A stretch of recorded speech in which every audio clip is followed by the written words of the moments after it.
Just such an important topic this morning. Ellie Kohanim is joining me. She's a visiting fellow at the Independent Women's Forum.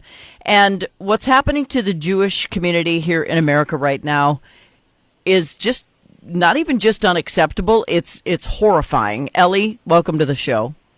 Sean, thank you, Fonso. Thank you so much for having me on. And I so much appreciate what you just opened with, which is the attacks taking place on the streets of America's cities on Jewish Americans.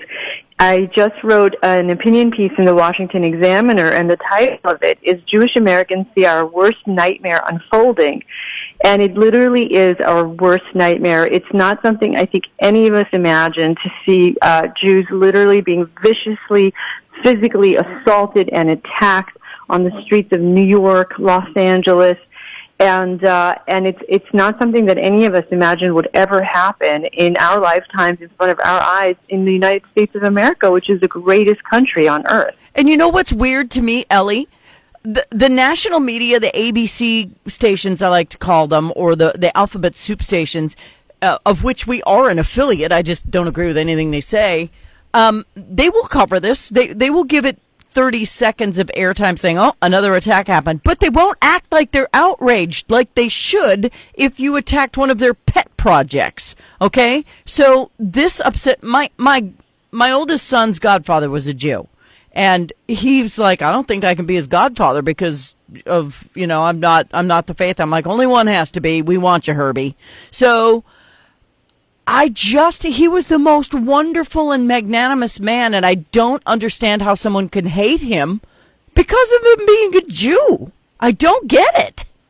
Well, I'll tell you something. I don't think average Americans do hate Jews. I think that America is one of the most diverse, open, warm, and accepting countries in the world, and that's the reason why you have millions of people who are trying to come to this country every year. So I don't think that the American people are not a good people. The issue here is that what we saw with this recent unprecedented wave of violence against America's Jews is that it started when Hamas started their attacks on Israel. And what we saw was that there are these Palestinian flag waving mobs. This is what happened in Los Angeles, where there was a convoy of cars waving Palestinian flags, driving through Jewish neighborhoods. They literally said, we're looking for Jews. They saw some Jews eating outside of a restaurant in Los Angeles. They physically assaulted them. All of this was caught on video. Los Angeles PD has made hate crimes arrests. In New York, they went to 47th Street, the jewelry district where a lot of Jewish Americans work. The same thing, convoy of Palestinian flag flying cars drive through the area, gets out of the car. They start to beat people. They throw some sort of like a fire, like a mini bomb is maybe the best way to describe it, into the crowds. And again, this is something we've never seen before in the United States, where there was this just wave of violence. It happened at the same time that Jews in Israel were facing these rocket attacks from Hamas. And, Fawn, what's new about this is that in Europe, we've seen these anti-Semitic attacks on Jews whenever there was conflict in Israel and the Middle East. We'd never seen it in the United States. And I would tell you that when you have members of Congress like Ilhan Omar and Rashida Tlaib and AOC standing on the halls of Congress and calling Israel an apartheid state, even though obviously Israel is not an apartheid state, and you can see that because they're just to create a new government coalition with Arab parties in it, and calling Israel self-defense. Ilhan Omar called Israel defending itself an act of terrorism when it's Hamas that's been designated as a foreign terrorist organization by the U.S. State Department. So you have an environment where people like that are just lying, viciously spreading propaganda, and in essence, they're inciting people. So you have AOC, Ilhan Omar, Rashida Tlaib in Congress vilifying the Jewish state of Israel, and then you have these people with Palestinian flags going through Jewish neighborhoods and attacking Jews. And so these members of Congress need to understand that it is a responsibility to be an elected official, and they cannot just be spewing propaganda. What happens is that it becomes open season on America's Jews because these people are making these kinds of statements. Ellie, how is any Jew in America supportive of a Democrat Party who acts like Jews are the problem? How does anybody with a pulse look at the way that the Democrat Party treats Jews and still support them? Fawn, this is one of my personal frustrations. So, I was the deputy envoy to combat anti-Semitism in the Trump administration, and so obviously I am a registered and proud Republican myself. However, most American Jews have historically voted Democrat. And I would tell you, I think if you take an honest assessment, historically maybe there were good reasons for American Jews to vote Democrat. What I think the American Jewish population needs to understand is that this is no longer their grandfather's Democratic Party. Yeah, and so, exactly. Right? Yeah. And so maybe way back when there were some good reasons for Jews to vote Democrat. Those reasons just don't exist anymore. The Democratic Party has been hijacked by this far left, the squad, these people I just mentioned, Ilhan Omar, Rashida Tlaib, AOC, and we're not seeing any responsible leadership from the senior leadership. Chuck Schumer has been completely absent throughout this Hamas attack on Israel. Nancy Pelosi has done not a whole hell of a lot about these anti-Semitic attacks on America's Jews.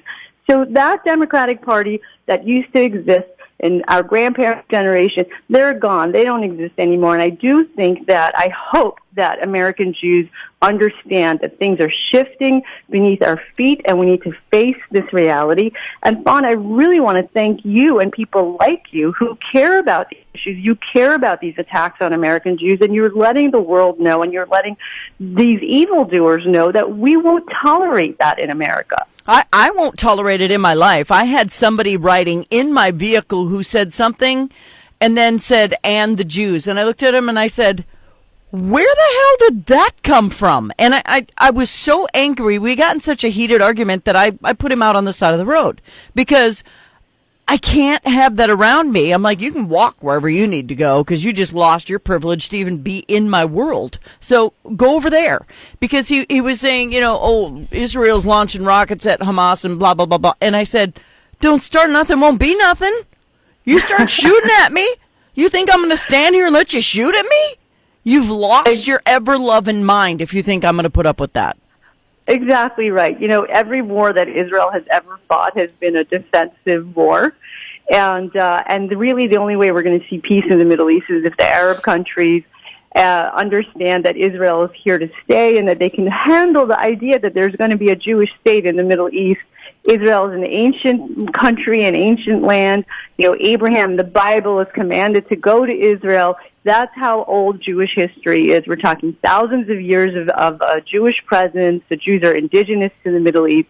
And I'll tell you something, the Trump administration, they were able to create 4 peace deals within 4 months between the United Arab Emirates, Bahrain, Morocco, Sudan, and Israel because President Trump and the leadership understood that the best way to make peace is by standing by the side of the Jewish state of Israel. And because of that leadership, we saw peace. We had 4 years of peace and quiet, even after President Trump moved the embassy to Jerusalem.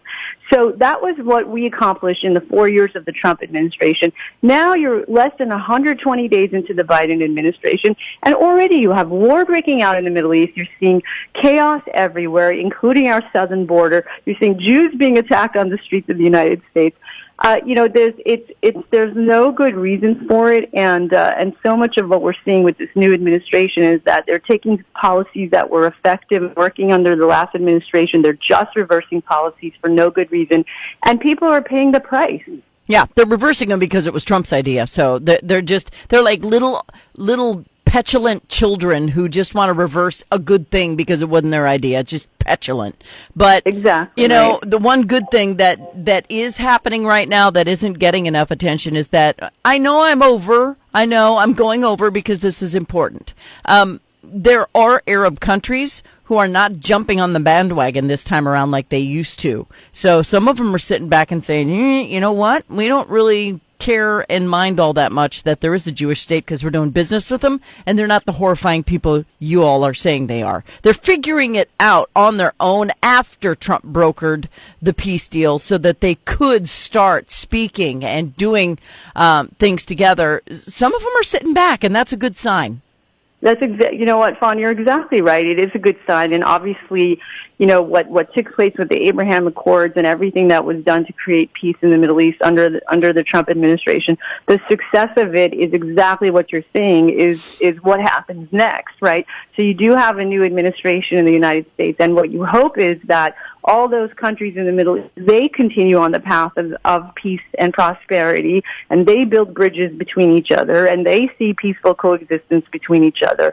And so it is very hopeful. I agree with you. It is very hopeful to see that a lot of the Arab countries are accepting Israel, and there is a lot of wonderful people-to-people embrace going on in those countries, and they should be encouraged. I just wish that the United States would still be there helping to foster all of this, you know, relationship building and warmth and peace in the region. But it's definitely very hopeful and heartwarming to see that more and more Arab countries are accepting Israel. Well, and the states voting in squad members need to check themselves before they wreck themselves. And before we go, Ellie, I'm just so glad we have a president who can eat his ice cream as fast as he wants and not have to worry about brain freeze. That's all I have to say about that. All right, Ellie. Well, you just made my day. Ellie Cohanum, visiting fellow at the Independent Women's Forum. We should not be seeing this nightmare in America with the attacks against Jewish Americans. We shouldn't be attacking each other for anything, and yet here we are. Ellie, thank you. Thanks for having me. Take care. Bye-bye.